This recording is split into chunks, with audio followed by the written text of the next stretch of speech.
Mr. Ronald Boo Hinkson. That's a name I've known for a very, very long time. That made me sound like an old man. Well, you're an old man in the business. And you have been a very, very important model for St. Lucian artists because of your dedication to your craft and because of your own success at what you do. And because of this, it's a real honor and a privilege to be having this conversation with you. I'm very curious about the cultural context within which you grew up as a child, as a teenager. You grew up in Castries, I know. So I'd like to ask you, what was St. Lucian culture like at that time? What sort of music did you listen to? Did your family listen to? How did this music impact you? A lot of things I can explain. I grew up in an era when the contemporary music was calypso. I also heard a lot of the folk music, the La Rose and the La Marguerite, and I also grew up listening to a lot of jazz. And so let me explain that. The calypso evidently that was what on radio here, so I heard a lot of that. When I was probably in my early teens, and at that time, the art still existed in St. Lucia with Corky and Roddy Walcott and Keith Weeks. And every time, well, not every time, but most times when there was a production, I was asked to be part of the musical accompaniment. And ironically, most times I played a banjo and not a guitar. Occasionally I would play the guitar, but often I played the banjo because a lot of the music was folk music, indigenous St. Lucian music. So I grew up listening to a lot of that music, and that is what helped me understand how to use music to create dramatics, because I had to do it. That's what we had. That's all we had at the time.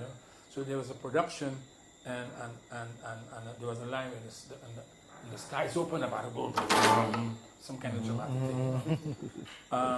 So from very early, I understood how music could be created, could be used to create dynamics and so on. And then there was also the question of my dad was part of the West Indian Regiment during the war. Right. And because of that interaction, he brought home Count Basie, Ella Fitzgerald, Louis Armstrong, Duke Ellington. So I grew up knowing that music, and my mother knew a lot of old jazz standards. And I would imagine this is how that happened also. Okay. And my mother played the guitar, so she knew a lot of these songs, and that's how my mother started. That's when my interest in the guitar came about. My mother taught me to play. Very, very, very interesting heritage.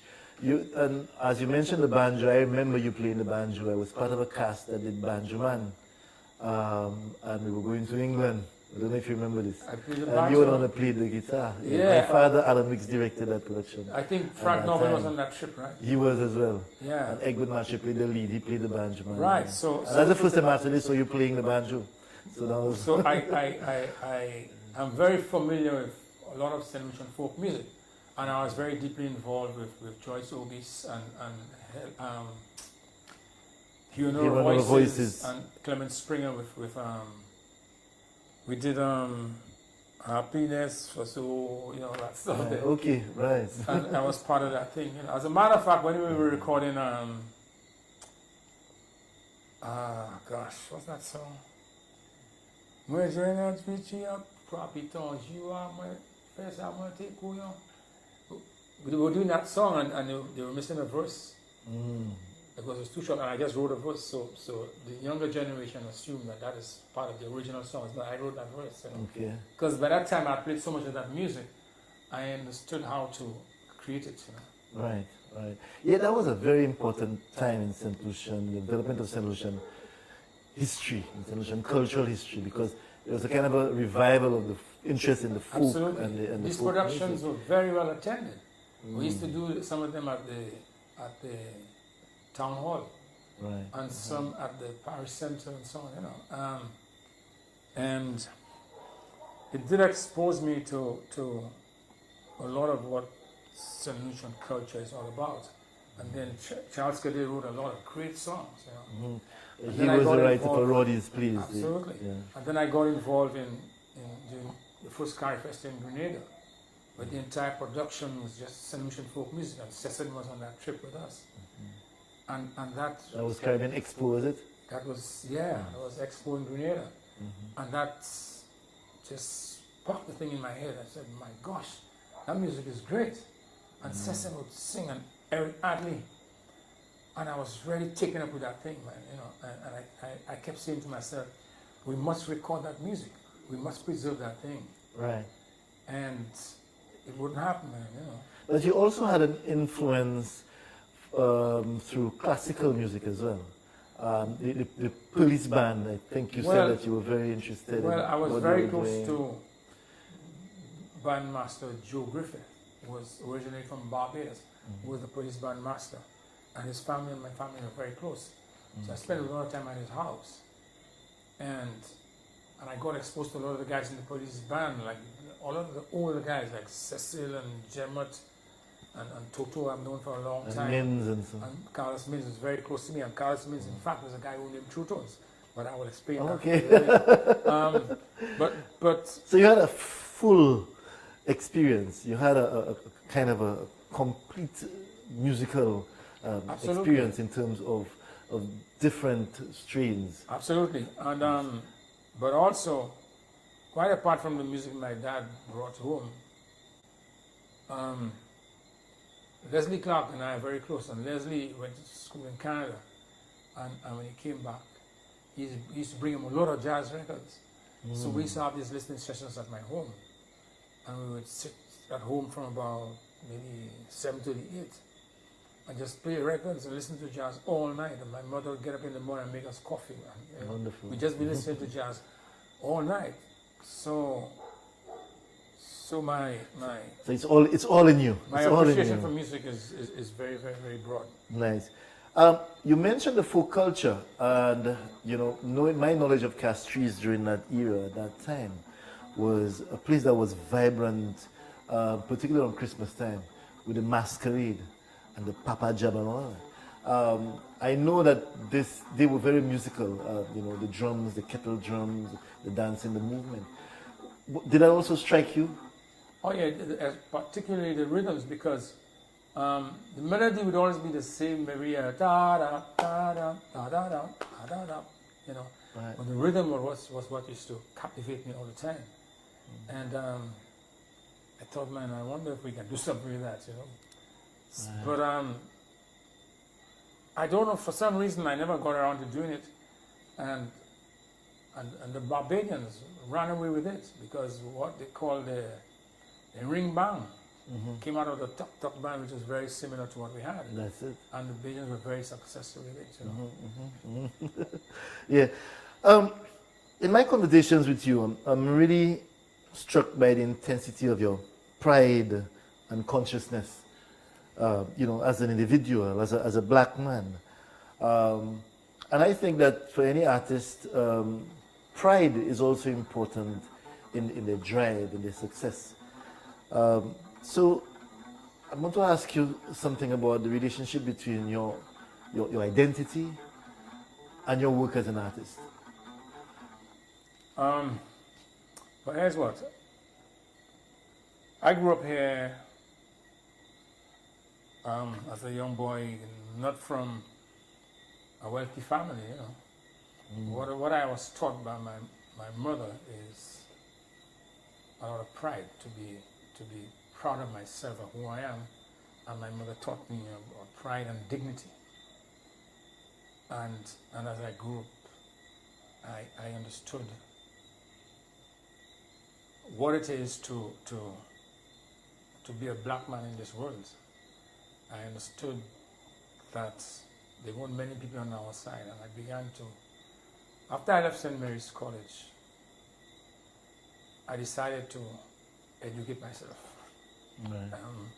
That's a very loaded statement, you know, because I don't know that just going to school and doing chemistry and physics and maths and passing exams is the be all and end all of Your education. of my education. And I was always concerned about, I had a deep concern about who I will become. And less important to me was what I would become. Because I knew that what I wanted to become was something or somebody that people would consider a more rounded person than just being a musician. You know? Because just being a musician is not enough for me. And I also understood from very early that once I became a good human being, then being a good musician was easier, because who you become is far more important than what you become. Because who you become demands discipline, focus, a certain, you have to be able to live an exemplary life with a strong sense of character. And so I had a commitment to that, but that commitment was driven by the pride I have of being a black man. And that, I think it came a lot from a defiance of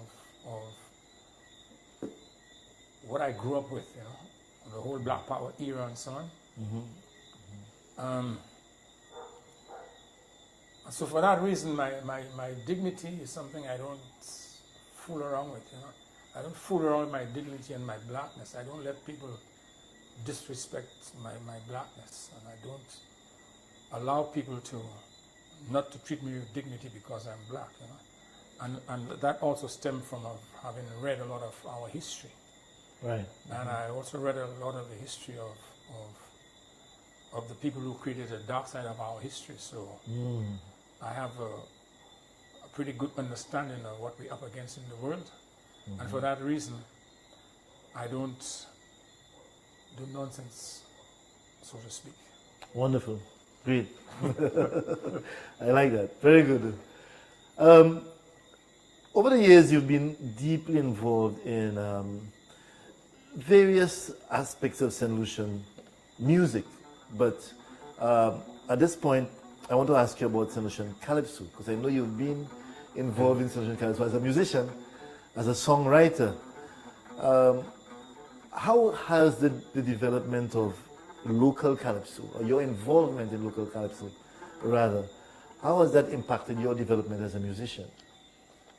Well, the calypso thing, I've been involved in calypso from a little boy, because when I had tunes, the calypsonians came out of Trinidad and we used to do backups. So I knew calypsonians like Inventor. I was a little boy backing up Inventor. And Inventor would come here and stay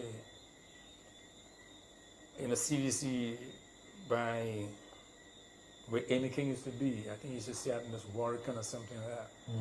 So as a little boy, I knew all these guys. I knew Cypher, I knew Briner. All these guys, I used to back up these guys as a little boy. These guys would come in there and we'd have to learn like about 12 songs in a day, and we couldn't read it. And we just do like that. These guys used to be amazed. These little boys in St. Lucia doing that kind of stuff, you know.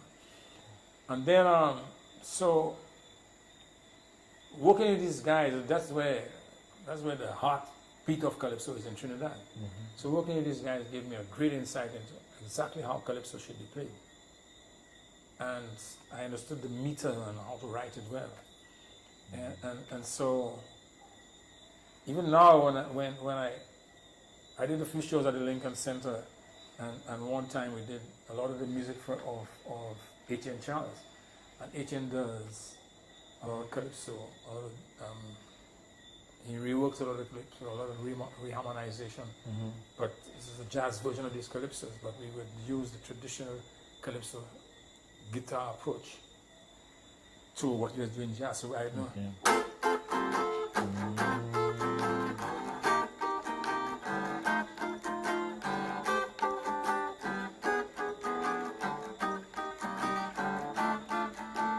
that rhythm is very laid back. It's very lethargic. It almost reminds me of how the Brazilians play their music.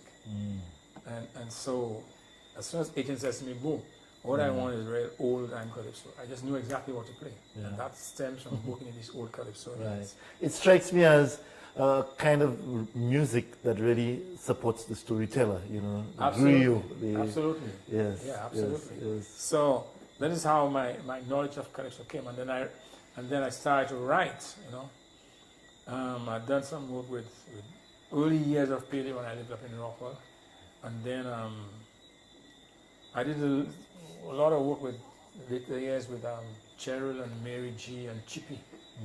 Yeah, I remember. But I remember One Bad Prick. Yeah.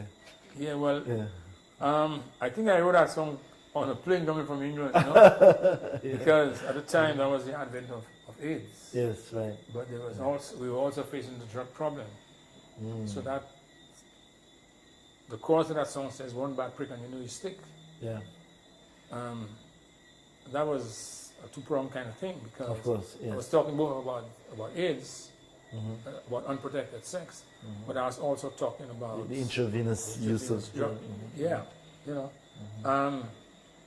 What I was disappointed in is that I don't think people focused enough on what the song was saying, because they just partied in the song and dance, you know.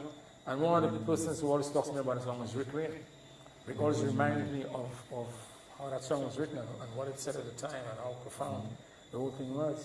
But there were also other calypsos that I wrote where there are a lot of other things that were said, and I don't know if people paid attention, you know. I distinctly remember writing one song that spoke about the police handcuff being jewelry for the poor. Because St. Lucia, we have all kinds of crimes from every stratum of society, but they only see poor people in the police handcuffs, man, you know? And so it's like poor people's jewelry, man, you know? And I don't know if sometimes you say something that is very short, but it is very profound, and people seem to miss it, you know. And then I wrote about a school bag, saying that if you want to see where your country is going, just keep looking in the children's school bag. Because if you don't see what you're supposed to see in the school bag, and you find condoms and you find a knife and a gun, then you know the country's in trouble. Because that's what you're checking on. You're checking the school children's bag. You're checking on the future. And that song was very profound. And lo and behold, I remember 19 years after writing that song, the police made a raid at the schools and found a lot of knives and all sort of things, all sorts of implements.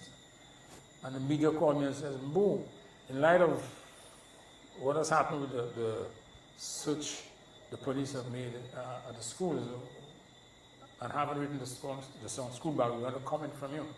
And I said, well, I commented in the song 19 years ago, you're 19 years late. And I don't know that we have a tendency not to understand how the artist connects to society, and I'm sure there's a lot of stuff you have written that the society only realizes years after you've written it.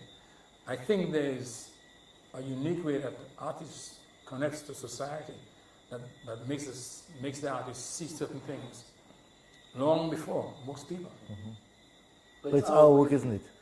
It's ours to Absolutely. feel the society, feel the pulse. pulse of the society, reflect upon it, and then communicate with the society about Absolutely. what we're feeling and seeing. yeah. Absolutely. And then also, there was an issue with the Haitian situation where, and I had written a song called Down to the Bone, Right.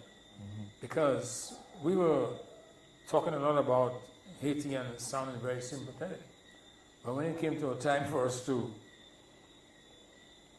act, Give some practical assistance. practical assistance, a lot of us shied away, you know. Even to this day, I mean, Absolutely. Haitians need a visa to come to St. Lucia. You know what I'm telling you, man? Yeah. But you've survived. You've survived as a professional musician for a long time in St. Lucia. And that, that is, it says a lot about you. And it means also that you can speak to the experience and perhaps you can share with us what more you think can be done to uplift the status of professional musicians in St. Lucia. Perhaps by the musicians themselves or by the authorities. First and foremost, the musicians and the artists have to take themselves seriously. They have to understand that the competition is not Boo in St. Lucia or Travis. The competition is the whole world. You have to think of being able to compete with the world. And then that creates a different mindset, and then you begin to do things differently. I have always thought that I am going to compete with the best in the world. I might succeed, but I might fail too. You're reaching for it. But I'm reaching for it. You know what I'm saying? Yes. And so that is the mindset I've worked with, and that is what I would like the young artists to understand. I also want them to understand there is music and art beyond St. Lucia, because you're dealing with a multi-billion-dollar industry, and if you prepare yourself, you can get a fair amount out of it. But we also need government to put in the infrastructure that is required for the young artists to operate. Government must be the facilitator. I do not expect government every time you just give financial handouts, but all the parameters must be put in place for the growth, because that's what government does for the tourism industry and the agriculture and so on. So this is an industry that is driven by your own human resource, your own people. Absolutely. And it's equally important that government incentivizes that industry like every other industry, and it's taking too long to happen. And I'm not talking about this administration. Every other administration will have the same approach. Absolutely.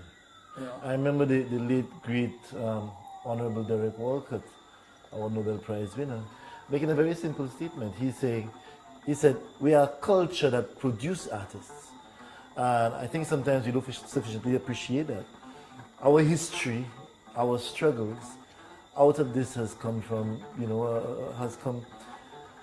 the kind of individual, the kind of artist that has had to draw on various aspects of his or her heritage and use these cultural resources to create some very powerful and meaningful pieces of art, whether it's music or visual art or drama and theater and so on. I don't think that over the years that our authorities have taken this seriously enough and realized that if we have a culture that produces artists, that is a very important resource, and because of this, it has to be given sufficient support for the benefit of the society and for the youth in particular. I think part of the problem is that politicians like to look at most things in terms of dollars and cents. But you mean C and T-S, not S-E-N-C. But the purpose of the humanities is also to shape your society. It's not always to make money, and it must be given the impetus for that to happen. I make music not just to make money. I make music because sometimes society needs to have certain things, and society needs to be told certain things. I don't want to dictate anybody, but I want to jolt people into thinking, and that is part of the use of the arts. Absolutely. I mean, in as much as we understand the importance of economics, we also have to understand how we must get our young people to appreciate studying history, studying theater, literature, drama, music. And initially, we may not see, or even they may not be sufficiently aware of the economic potential of all of this. But I mean, the formative aspects, the training, etc., is very, very important. In our bid to think strictly in economic terms, we may actually be shortchanging ourselves because we are not allowing our young people to invest sufficiently in the knowledge, in the creativity that could enable them later on to be sufficiently skilled that they could get economic returns out of the resources that they have harnessed. I think sometimes what we do is that we have a kind of quick fix mentality that we transferring to our youth, which actually throws them in danger. We're not allowing them to learn to be creative, which is an important base for economic survival. Absolutely. So, and I think you, as a St. Lucian icon, are evidence of that, because your dedication to your craft over all those years came from an understanding that you have to train yourself, and you have to learn, and you have to develop your creativity. Not only that, man, you have to, like I said earlier, you have to understand the function of the arts in your society. And it's not always to generate money. Right. The function of the arts in society is more than that. You also have to train your people to appreciate the finer things in life. Mm. You know, so that our young people understand that you can make music for people to go party and so on. But there's also music that impacts your life in a very different way. And we must make it a point for our young people to be exposed to all of that, you know. Mm-hmm, mm-hmm, mm-hmm. Yeah. And I like, Boo, that over the years I've seen you collaborate with many young musicians, and I think that speaks volumes about your understanding of your role in terms of being a model, in terms of passing on. Well, and inspiring. I think I feel that's an imperative for me at this stage of my life, you know. Not only, but it's not just a question of just working in them, you know. It's also a question of paying them well, so they understand that, listen, boy, if I can get that kind of money to do one song, maybe I can make a living doing this, you know what I'm saying? Right. So I like to give them access to me and my network. Right. Because they need it. Absolutely. You know, Absolutely. and I'll tell you what, man, St. Lucia has a plethora of talented young people, man. Mm-hmm. A lot of talented young people. And so that when people just bash the youth there, I'm not excited about taking part in that, you know, because there are a lot of young people there who are very, very talented. But it's a question of how we support them, you know. Right. And speaking of that, I mean, Caribbean music now is global when you think about it. I mean, Caribbean music currently enjoys prominence and distinction on the international scene. Why do you think, what has made this possible? I mean, if you think of reggae, soca, dancehall, and the impact that these small islands are having now globally through that music, why has that happened? Because the world is always looking for new stuff, man. The world is always looking for new things. The machinery that drives the music industry always looking for new things, innovative things. And the Caribbean has an amount of it that we spirit. can. I'm telling you, we have so much talent in the Caribbean. We have, and we are a very creative person. Our music is probably the most exciting thing that you can find anywhere. Yes. It's interesting. And what is sad is that often the more established artists and artists who are at the top of the game, particularly white artists, will take what is ours and go and use it and call it something else, and they run away with it and make more money than we do. Right. And so this is why it's important that even now and then we're second, we must be very analytical and decisive about what we do with it. Because if we don't, some people are going to run away with it on us, man. And we will speak some more about this in a while. But I wanted there's been a trend in the Caribbean and St. Lucia as well to focus very much on festivals, on festival tourism.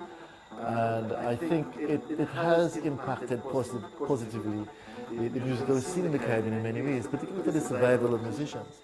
You have been one of the more prominent musicians and consistent local musicians on main stage St. Lucia Jazz.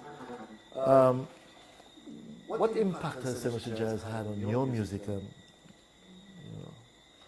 The Jazz Festival has had a tremendous impact on my musical career, particularly with regard to the network I've been able to develop. A lot of the musicians that I have performed with, both here during the Jazz Festival and overseas, I'm not sure it would have happened that easily had it not been for the Jazz Festival. So I can pick up the phone and call George Benson. If I hear George Benson play something, I say, George, man, the song on that song there, at 2 minutes and 57 seconds, you played so and so and so. Did you play a altered scale there? What was that? And he explained to me what he did. And so George and I have kept close since 1996. Wonderful, great. And he calls me up and I good call him, and I developed a similar relationship with a few other musicians who have been here for the Jazz Festival.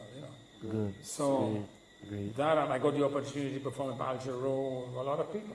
Wonderful. And I'm sure that would not have happened had it not been for the Jazz Festival. So I have a really good network now. Right. And this is why for my Show the World concert, I can get the kind of artists that I can call up and say, listen, I have a concert there. My venue can only accommodate 300 people, 400 people, but I need you to come and I'll get somebody. Right. Somebody will say, oh yeah, boo, I'll come. Yeah. Also, I've been doing a lot of smooth jazz for the last, I don't know how many years now, And I'm fortunate I've gotten onto the charts in America. And so your name begins to have an impact, Yeah, I mean, don't be modest. Now you're an international Well, I didn't say musician. I didn't say that. So that helps tremendously, Right. And because of that, people begin to pay attention to you and people want to collaborate with you. So like my song, My Good Day, that I recorded here with Shane Ross and Jesse Leos, that song has been re-recorded in America by Tracy Harmon and Frank McComb. Frank McComb is a big name and so is Tracy. And this even and then I've been writing a lot of songs for Tracy years now I've been writing for Tracy. Every time Tracy records, there's going to be one or two of my songs on her album. Right. I really like the name of your annual concert, Show the World. I mean, of course, I remember when you released that album. I was still a kid, but I remember the impact. But it's a title that I think that is very significant, and it's really a good title for your annual concert because it speaks to showcasing St. Lucia and showcasing the talent that St. Lucia has. Show the world. And that augurs well for us. But also, as you hinted at, as you mentioned, it also allows us to bring in some of those successful, reputable musicians that you've worked with, that you are connected with, and that St. Lucians and other people can see, perform, and interact with. So I really want to commend you on that concert. Well, it also gives the young St. Lucian artists I put on the show an opportunity to learn from these people that I bring in, Right. Like last year I had Chelsea Green, who's a professor at Berkeley. And so she interacted with some of the young violin players from the music school, and that helps tremendously, Of course, absolutely. I mean, these are seeds being planted and Tracy, nurtured. Tracy, often when she comes, she does voice coaching with some young singers here, and that is very well attended. As a matter of fact, I collaborated. I sit on the CDF board, and I collaborated with the CDF board and with the CDF and the Ministry of Culture, and we brought in Tracy and Alice Perry and a few other people, and we did that. We had a very, very successful workshop. Wonderful. And so this is what I use my network for, so that the other young St. Lucian artists can benefit and rub shoulders with these people and learn. Because Right. otherwise the process is too slow for them. Right. Yes. Many St. Lucians have been euphoric, if you like, that we seem to have discovered a St. Lucian sound. Yeah? And you mentioned earlier the Denry segment. And it seems to me that St. Lucians are very proud and celebrating the fact that the music of the Denry segment has now gone worldwide. YouTube, everywhere, we see people enjoying that St. Lucian sound. I'd like your thoughts on the Denny segment, of course. Many people, of course, don't share the view that it is, the kind of music that should represent us. But others see it differently. What is your take on the Denny segment? How do you feel about it? Would you ever go at it? Well, absolutely, because it's a very rhythmic thing, The rhythm is ours, it's very indigenous to us. What I've spent a lot of time listening to it and analyzing it and trying to find out why is it so successful. And one of the things I've discovered is the rhythm is very pulsating. It's a very captivating rhythm. But in addition to that, the guys don't sing like a traditional melody like we do. They don't sing long notes. What they sing on top of that very pulsating rhythm is something that's very percussive. Okay. And so when you put these two together, it's difficult not to tap your feet and not to respond to that. It moves you. I know a lot of people are caught up about the lyrical content, but I see this as protest music coming from people who would otherwise not have been paid any attention to. And that's what happened with rock and roll. Rock and roll got the same kind of response when it started. I'm sure if you talk to Rick, he'll tell you that. That people resented rock and roll and said it's devil's music. I'm not condoning the denigration of women. What I'm saying is that is protest music. That is this guy's way of making people pay attention to them. Right. And they do it very successfully. But as I've said in previous interviews, the music your citizenry gravitate to says a lot about the social and psychological dynamic of the people in any given era. So rather than bash the guys, we need to find out why is it the country is gravitating to what is being sung there. But I also think the rhythms can be used to produce other stuff with different set of lyrics. I don't believe we should be going censoring what the guys are doing. I don't believe we should be telling them what to sing. But rather, we should be creating a whole set of music done by different writers on the rhythms, so that we target a different audience. And we probably target a wider audience if we do that, But the guys have been very successful. Last time I checked, Freezy had 11 million views on YouTube, And I have had conversations with Freezy, very long conversations, and I believe that the music will evolve and the guys will get clever. And they will eventually want to reach a wider audience, and they will do it. I don't know that we should be forcing anything on them, and if there's any change, I don't know that the changes should be happening without them.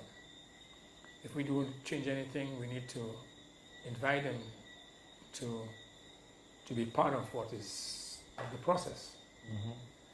But I believe that music will evolve, and it will eventually get a much wider audience. Right. The danger with it now is that basically that music has a drum and a voice. So there's a very thin line in the live performance for it to be good or not good. Because if you get on stage with a band and you have a keyboard, some guys have 2-3 keyboards on stage, you have a guitar, you have a bass, you have a drum, you have singers, a lead singer, you have a backup singer. If one thing is not functioning quite as it should, you have a lot of other stuff that is happening that will make it acceptable, or it will still be good. But if you have a music that is driven by a drum and a voice, and one is not good, then you have a problem. So every time the guys perform live, everything must be perfect for that music to be accepted by 10,000 people. Because if that does not happen, it's going to fail. And the quicker we pay attention to that, the better for us. Okay, good. As you spoke about the fact that music will change and the guys will find their way, you reminded me of something that happened a couple of days ago. I used to be a judge for the Creole Music Festival. And one of the guys was part of the Denry segment, very popular. He participated a couple of times and he never emerged on top. So he came to me and he asked me for some advice as to why. I mean, I hope he didn't think I was totally responsible. There was a panel of judges. And I said to him, continue playing your music, but you must reach a stage where when you sing and you perform, that even the Governor General in the front seat would enjoy it and would be tapping her feet and enjoying it and not be turned away by the lyrics. So you have to find a way to say what you're saying, but everyone in the audience could appreciate what you're saying. So I do agree with you that they will want a wider audience and they will make the adjustments along Absolutely, the way. but also the guys will want to make money, you know. You Yeah, understand? The guys understand the potential of what they have there, you know. Yes. I don't believe these guys are foolish guys, you know. They need to be guided, they need to be given assistance. But there was a point I was going to make and I think I lost my train of thought. But That's all right. That's all right. I know why that happened, and that brings me to my other question. You know, while I have been coming to prepare for this interview, I have been fascinated as an artist myself. You know, to watch you in your domestic space. You're a family man. You know, you're a family man. Your wife, you know, is very supportive and here with you and she just come and that's why you lost your train of thought, you know. I think so. I got distracted. You did. So I wanted to ask you, you know, as a man who's very dedicated to his music, I mean, how do you do it? How you manage? Oh, I think I know the point I was going to make. I think you were talking about the guys being able to perform their music, and even the Governor General sitting there can accept it and enjoy it and so on. Right. The point I wanted to make is that St. Lucia, we have a tendency to ask of people, particularly our young people, what we have not prepared them to deliver socially or psychologically or intellectually. You know. You cannot ask of people what no one has prepared them to deliver. Mm-hmm. And that's what we do often. And then we start to quarrel. You understand what I'm saying? Yeah. Yeah, they've not been trained in a certain direction. So. If you do not teach people a sense of occasion, right, they will not have it. It's true. So we cannot ask of our youth, whether they're doing music or whatever, to deliver what no one has prepared them to deliver. We cannot ask that of them. Don't expect to get it. Right, right. So sometimes things are going to happen that are going to be like a contretemps. Mm-hmm. A contretemps is going to happen occasionally. It's an embarrassing moment because nobody has prepared whoever it is for the occasion. Don't ask of people what you have not prepared them to deliver. Good. So now speak to me about art and love. Well, I love art. Well, I think you're talking about my family life and so on. Right. Mm-hmm. Well, obviously I have a great wife that is very supportive. I also have to confess that sometimes when I get in a zone, I just lock out mentally, you know, because I have something to do that is important. It's very important because I may have to go on a tour somewhere to do a performance that is it's just important. Everyone is important, And so when I'm preparing for that kind of thing, I tend to lock off, I tend to lock in a zone and I tend not to communicate, I get in the zone and I pick up my guitar and I start to think of my repertoire for that show. Or I may be writing a song, and that's not a time I want to be talking about mundane things. That's not a time I want to. That's not a time to ask me, Boo, you see my phone? What's my cell phone? Boo, where my keys? You know what I'm saying? Right, yeah. Or start a conversation about something that I really don't want to hear about at that time. Right. But so, I think I think Donna has done a great job of understanding that over the years. And so that's why wives don't have no choice. I mean, I think they have to, if they love and are dedicated to a husband who's an artist, after a while they just get to understand. And, I think Donna has done that exceptionally well. She understands what the atmosphere and I appreciate that. And so I really do appreciate that. And she's very, very, very supportive. She's like when my concert comes. My concert this year on the 24th of November, and before that concert, I can go into. I can become a slightly different person, And I get on edge, and a lot of little things that wouldn't bother me before can start to bother me, Yeah. And I think it's because I want it to be good, because people paid money to come to see me, and I'm not supposed to fail, A bad show is not an option, So that puts a lot of stress on you. Absolutely. It will even affect. It's like a theater production, right? Exactly. Yeah, I can identify the way I clearly what eat. you're saying. I lose my appetite because I don't know if my stomach gets nervous. I don't know what it is, but I just know I go through that thing and it's something that I cannot avoid. It's just part of being an artist. Once I said to George Benson, George, do you get nervous when you go on stage? He says, up to now, man. He says, when you stop getting nervous, start getting worried because you begin to take things for granted. And you mustn't do that. Yes, no, absolutely not. So, what does the future hold for Ronald Boo Hinkson? For me, I mean, you're more or less at your peak now. Well, not quite, because my future, I'm working with Tracy now again, and we determined to get a Grammy. We got nominated, and I'm determined to get a Grammy. Wonderful. I have to get a Grammy for St. Lucia. That is wonderful. And for the young people, so they can understand, listen, but I can do this, man. If Boo can do that, Boo is a St. Lucian, grew up in the back of fire. Boo can get a Grammy, I can get a Grammy. That's what I want young people to say, Wonderful. Great. And so we're working towards that. But I also want to make a lot of money so that I can just take care of a lot of poor people. Like me. I don't know about that. I just want to. I would like to be a social worker at some point in my life. Then I can use my own money to just take care of people and get people off the street.